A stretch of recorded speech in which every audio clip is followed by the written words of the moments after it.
국민의당 끝장 토론, 뭐 지금 저희가 말씀드렸지만 일부에서는 끝장을 내는 게 아니다. 이러다가 당이 끝장난다라는 얘기도 뭐 그런 있는 상황이에요. 2시부터 시작해서 6시까지 한다는 거 아닙니까? 네.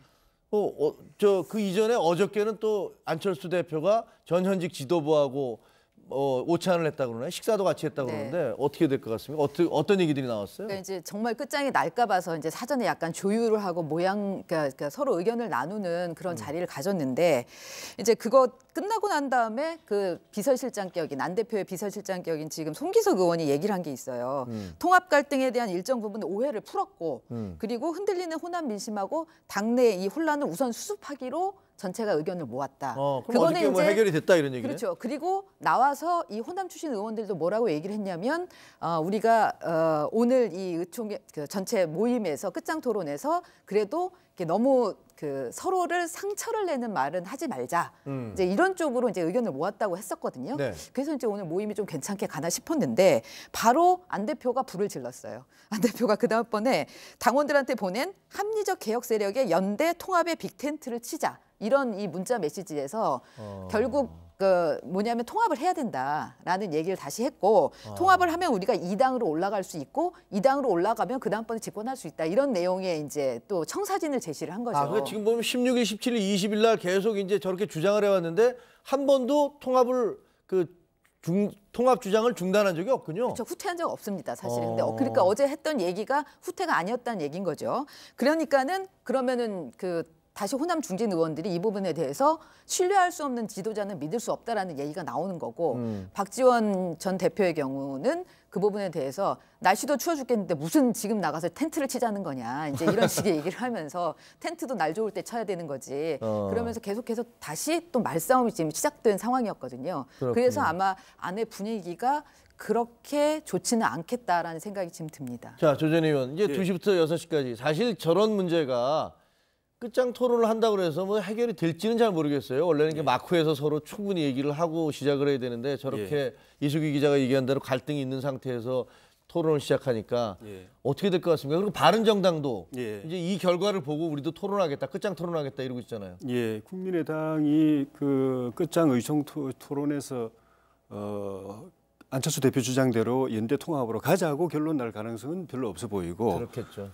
그렇다고 해서 또 안철수 대표가 그럼 결별하자 이것도 서로 마음은 많이 떠나 있지만 현실적으로 또 헤어지기도 쉽지 않은 구조적 요인이 또 있고 그래서 결국은 뭐 대충 이렇게 봉합하고 뭐 통합 연대를 위한 논의는 하긴 하되 그걸 뭐 꼭 한다 전제해놓고서는 하지 말자. 그 논의 자체를 막을 수는 없는데 그 반드시 한다고 이렇게 못 받고 하지 말자. 이 정도로 봉합하고 이제 헤어질 가능성이. 봉합은 될 것 같아요 그러면? 근데 이제 잠복하는 거죠. 문제가 잠복하는 거죠. 내년 지방선거 그 이후 총선까지 공천권이 걸린 문제고 총선이 걸린 문제고 안철수 대표는 다음 대선의 전략이 걸린 문제이기 때문에 어떻게든 이제 해결이 돼야 되는 상황인데 해결은 잘 안 되고 지지부진하면서 계속하면서 다만 이제 국민들의 관심은 끌겠죠. 뉴스가 되고 하기 때문에 그래서 바른정당도 의원수가 이제 줄어든 만큼 이런 논의라도 없으면은 정말 그 국민들 그 시야에서 사라질 수 있기 때문에 중요한 화제이긴 한데 제가 볼 때는 이게 이 문제가 전체적으로 보면 안철수 대표 논리도 숫자를 합하면은 뭐가 될 듯한 이야기거든요. 지금부터 숫자가 늘어나면은 3당이 된다.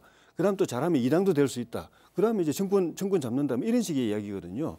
근데 국민들이 바라보는 시각은 국회 숫자 별로 중요하게 생각 안 하거든요. 저 당들이 뭐 하느냐, 의원들이 무슨 활동을 하느냐. 근데 지금 저 연대 통합으로 2당 되면 집권당은 시간 문제라고 어제 그렇게 얘기했다는데 합쳐도 2당은 안 되는데. 그러니까 어쨌든 간에 저는 그 산술적인 것도 국민들의 관심이 아니라는 게 더 큰 문제인 것 같습니다. 국민들은 숫자가 몇 명이든 간에 국민들의 마음을 헤아리고 이 시기에 필요한 역할을 제대로 해주느냐. 아까 저 안 대표 얘기는 지지도가 2등이 될 수 있다 뭐 이런 얘기일 수도 있겠네요. 그렇죠? 여러 가지 의미가 있을 텐데 하여튼 통합을 추진하기 이전에 지금 통합 이전에 각자 소수 세력이지만은 그래도 국민들이 필요로 하는 그 역할, 국민들이 원하는 역할을 제대로 하고 있는가 그거부터 먼저 살피는 게 통합 가기 전 단계에서 먼저 선결적으로 고민해야 될 부분이라고 생각이 듭니다. 바른정당 얘기를 들어보면 그런 것 같아요. 국민의당의 안철수 대표 진영을 보면 이제 이게 말씀하신 대로 2당이 된다는 게 이제 단기적으로 지금 계산을 하는 게 아니고, 그러니까 3년 후에 이제 장기적으로 보는 거예요. 지금 당장 뭐 의원 수를 합해가지고선 지금 현 국회 20대 국회에서 2당이 된다는 의미가 아니라 장기적으로 봤을 때 어차피 지금의 호남, 지금 국민의당이 지지 기반으로 하고 있는 호남은 민주당 지지 쪽으로 갈 가능성이 높다. 그렇다면 우리가 지금 국민의당이 살 기반은 뭐냐?